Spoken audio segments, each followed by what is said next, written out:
এই দুজনেরই বাংলাদেশের পুরো ইতিহাসে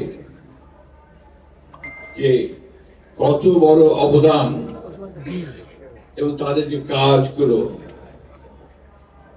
মানুষের জন্য যে কতটুকু উপযোগী ছিল সে কথাগুলো তিনি বলার চেষ্টা করেছেন এবং নির্মোহভাবে বলার চেষ্টা করেছেন। প্রচুর কাজ করেছেন।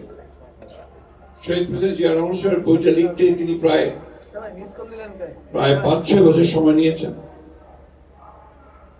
বেগম জিয়ার পুরো বই লিখতে তিনি 4 বছর কাজ করেছেন এবং কোথাও কোনো ফাঁকি দেওয়ার কোনো প্রবণতা ছিল না। অন্যান্য বইগুলোর কথা বলেছে, ছাত্র ইতিহাস, 69 গণ আন্দোলনের ইতিহাস, আর কোনটাতেই সে শুধু যে ঐতিহাসিক ভাবে লিখে গেছে তা নয়, পার্টি অফ ইট, সে সক্রিয় ভাবে সেখানে অংশ নিয়েছে। আমি সবচেয়ে বেশি আমার মনে পড়ে যে 14 নির্বাচনের পরে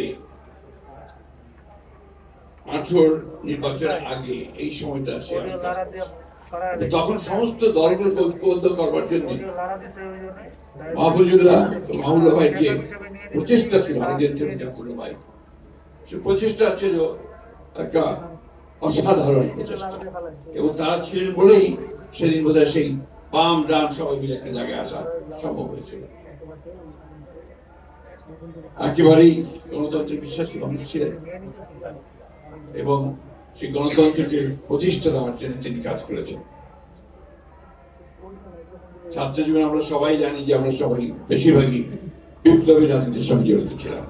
মাহবুব ভাই এখন আছেন, আমরা দেশে শ্রেণীশত্রু খতম করার স্লোগানও দিয়েছি মাহবুব ভাই।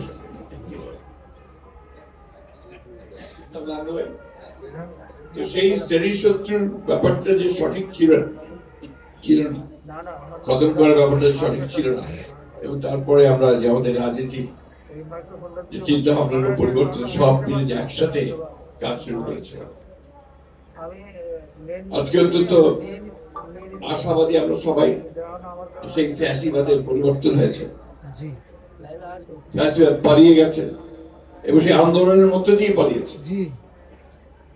আমির খসরু সাহেব বলেছেন যে দীর্ঘদিন ধরে এই দেশের রাজনৈতিক দলগুলো তারা যে চেষ্টা করেছে, তারা যে